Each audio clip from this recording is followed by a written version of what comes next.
और दिन की तरह ही हुई थी। फर्क सिर्फ इतना था कि सुबह सुबह जोर की आंधी आई थी, बहुत तेज। लेकिन जेल के कैदियों को थोड़ा अजीब सा लगा जब 4 बजे ही वार्डन चरत सिंह ने उनसे आकर कहा कि वो अपनी अपनी कोठरियों में चले जाएं। उन्होंने कारण नहीं बताया था।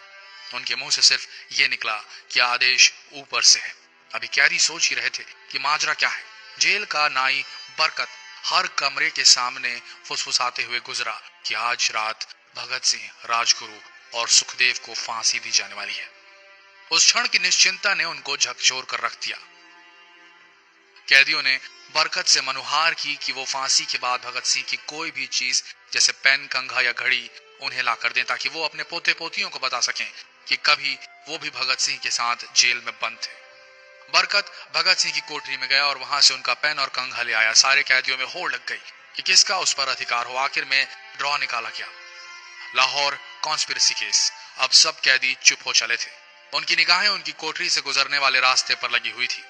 भगत सिंह उनके साथ फांसी पर लटकाए जाने के लिए उसी रास्ते से गुजरने वाले थे। एक बार पहले जब भगत सिंह उसी रास्ते से ले जाए जा रहे थे तो पंजाब कांग्रेस के नेता भीमसेन सच्चर ने आवाज ऊंची कर उनसे पूछा था, आप और आपके साथियों ने लाहौर कॉन्स्पिरेसी केस में अपना बचाव क्यों नहीं किया?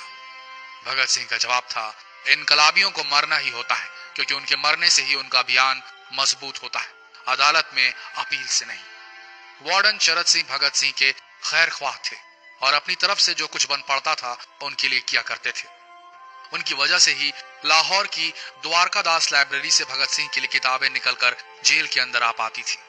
भगत सिंह की जेल की जिंदगी काफी कठिन थी। किताबें पढ़ने का शौक हो चला था उन्हें कि एक बार उन्होंने अपने स्कूल के साथी जयदेव कपूर को लिखा था कि वो उनके लिए कार्ल लिबनेख्त की मिलिट्रिज्म, लेनिन की लेफ्ट विंग कम्युनिज्म और ऑप्टन सिंक्लेयर का उपन्यास द स्पाई कुलबीर के जरिए भिजवाएं। भगत सिंह जेल की कठिन जिंदगी के आदी हो चले थे। उनकी कोठरी नंबर 14 का फर्श पक्का नहीं था, उस पर घास उगी हुई थी। कोठरी में बस इतनी ही जगह थी कि उनका 5 फुट 10 इंच का शरीर बमुश्किल उसमें लेट पाए। भगत सिंह को फांसी दिए जाने से 2 घंटे पहले उनके वकील प्राणनाथ मेहता उनसे मिलने पहुंचे। मेहता ने बाद में लिखा कि भगत सिंह अपनी छोटी सी कोठरी में पिंजड़े में बंद शेर की तरह चक्कर लगा रहे थे। इनकलाब जिंदाबाद। उन्होंने मुस्कुराकर मेहता को स्वागत किया और पूछा कि आप मेरी किताब रिवोल्यूशनरी लेनिन लाए या नहीं। जब मेहता ने उन्हें किताब दी तो वे उसे उसी समय पढ़ने लगे मानो उनके पास अब ज्यादा समय न बचा। मेहता ने उनसे पूछा कि क्या आप देश को कोई संदेश देना चाहेंगे। भगत सिंह ने किताब से अपना मुंह हटाए बगैर कहा, सिर्फ 2 संदेश, साम्राज्यवाद मुर्दाबाद और इनकलाब जिंदाबाद। इसके बाद भगत सिंह ने मेहता से कहा कि वो पंडित नेहरू और सुभाष चंद्र बोस को मेरा धन्यवाद पहुंचा दे जिन्होंने मेरे केस में गहरी रुचि ली थी। भगत सिंह से मिलने के बाद मेहता राजगुरु से मिलने उनकी कोठरी पहुंचे। राजगुरु के अंतिम शब्द थे, हम लोग जल्द मिलेंगे।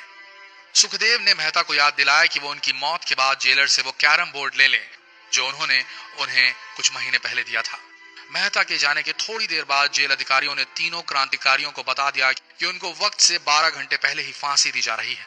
अगले दिन सुबह 6 बजे की बजाय उन्हें उसी शाम 7 बजे फांसी पर चढ़ा दिया जाएगा। भगत सिंह मेहता द्वारा दी गई किताब के कुछ पन्ने ही पढ़ पाए थे। उनके मुंह से निकला, क्या आप मुझे इस किताब का एक अध्याय भी खत्म करने नहीं देंगे? भगत सिंह ने जेल के मुस्लिम सफाई कर्मचारी बेबे से अनुरोध किया कि वो उनके लिए उनको फांसी दिए जाने से एक दिन पहले शाम को अपने घर से खाना जरूर लाएं। लेकिन बेबे भगत सिंह की इच्छा पूरी नहीं कर सके क्योंकि भगत सिंह को 12 घंटे पहले फांसी देने का फैसला ले लिया गया और बेबे जेल के गेट के अंदर ही नहीं घुस पाए। थोड़ी देर बाद तीनों क्रांतिकारियों को फांसी की तैयारी के लिए उनकी कोठरियों से बाहर निकाला गया। भगत सिंह, राजगुरु और सुखदेव ने अपने हाथ जोड़े और अपना प्रिय आजादी गीत गाने लगे। कभी वो दिन भी आएगा कि जब आजाद होंगे हम, ये अपनी ही जमीन होगी या अपना आसमान होगा। फिर इन तीनों का एक एक करके वजन लिया गया। सबके वजन बढ़ गए थे। इन सब से कहा गया कि अपना आखिरी स्नान करें। फिर उनको काले कपड़े पहनाए गए लेकिन उनके चेहरे खुले रहने दिए गए। चरत सिंह ने भगत सिंह के कान में फुसफुसा कर कहा कि वाहे गुरु को याद करो। फांसी का तख्ता भगत सिंह लिए बोले, पूरी जिंदगी मैंने ईश्वर को याद नहीं किया। असल में मैंने कई बार गरीबों के कलेश के लिए ईश्वर को कोसा भी है। अगर मैं अब उनसे माफी मांग लूं तो वो कहेंगे कि इससे बड़ा डरपोक कोई नहीं। इसका अंत नजदीक आ रहा है, इसलिए ये माफी मांग रहा है। जैसे ही जेल की घड़ी ने 6 बजाया, कैदियों ने दूर से आती कुछ पद चांपें सुनी। उनके साथ भारी बूटों के जमीन पर पड़ने की आवाजें भी आ रही थी। साथ में एक गाने का भी दबा स्वर सुनाई दे रहा था, सरफरोशी की तमन्ना अब हमारे दिल में है। सभी को अचानक जोर जोर से इनकलाब जिंदाबाद और हिंदुस्तान आजाद हो के नारे सुनाई देने लगे।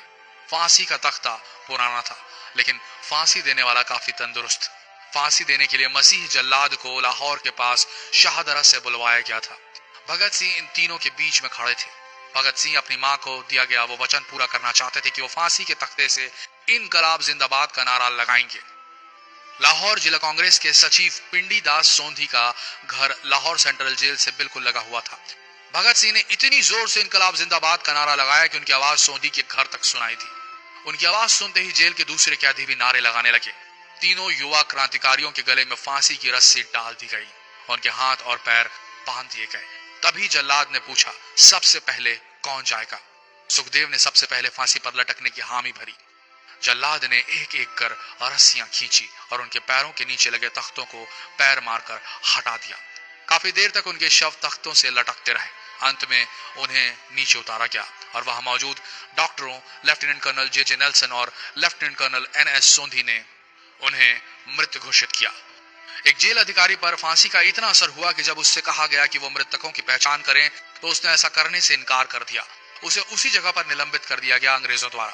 एक जूनियर अफसर ने यह काम अंजाम दिया। पहले योजना थी कि इन सब का अंतिम संस्कार जेल के अंदर ही किया जाएगा, लेकिन फिर यह विचार त्यागना पड़ा जब अधिकारियों को आभास हुआ कि जेल से धुआं उठते देख बाहर खड़ी भीड़ जेल पर हमला कर सकती है। इसलिए जेल की पिछली दीवार तोड़ी गई। उसी रास्ते से ट्रक जेल के अंदर लाया गया और उस पर बहुत अपमानजनक तरीके से उन शवों को एक सामान की तरह लाद दिया गया। पहले तय हुआ था कि उनका अंतिम संस्कार रावी के तट पर किया जाएगा, लेकिन रावी में पानी बहुत ही कम था, इसलिए सतलज के किनारे शवों को जलाने का फैसला लिया गया। उनके पार्थिव शरीर को फिरोजपुर के पास सतलज के किनारे लाया गया। तब तक रात के 10 बज चुके थे। इस बीच उप पुलिस अधीक्षक कसूर सुदर्शन सिंह कसूर गांव से एक पुजारी जगदीश अचरज को बुला लाए। अभी उनमें आग लगाई ही गई थी कि लोगों को इसके बारे में पता चल गया। जैसे ही ब्रितानी सैनिकों ने लोगों को अपनी तरफ आते देखा, वो शवों को वहीं छोड़कर अपने वाहनों की तरफ भागे। सारी रात गांव के लोगों ने उन शवों के चारों ओर पहरा दिया। अगले दिन दोपहर के आसपास जिला मजिस्ट्रेट की दस्तखत के साथ लाहौर के कई इलाकों में नोटिस चिपकाया गया, जिसमें बताया गया कि भगत सिंह, सुखदेव और राजगुरु का सतलज के किनारे हिंदू सिख रीति से अंतिम संस्कार कर दिया गया है। तो ये थे भगत सिंह की जिंदगी के वो 12 आखिरी घंटे। आशा करते हैं इस वीडियो में सुनाई गई ये कहानी आज युवा पीढ़ी के दिलों में मर चुके देशभक्ति को जगाने में कामयाब होंगे। जितना हो सके इस संदेश को पूरे देश में पहुंचाएं। इस वीडियो को शेयर करें फेसबुक पर, व्हाट्सएप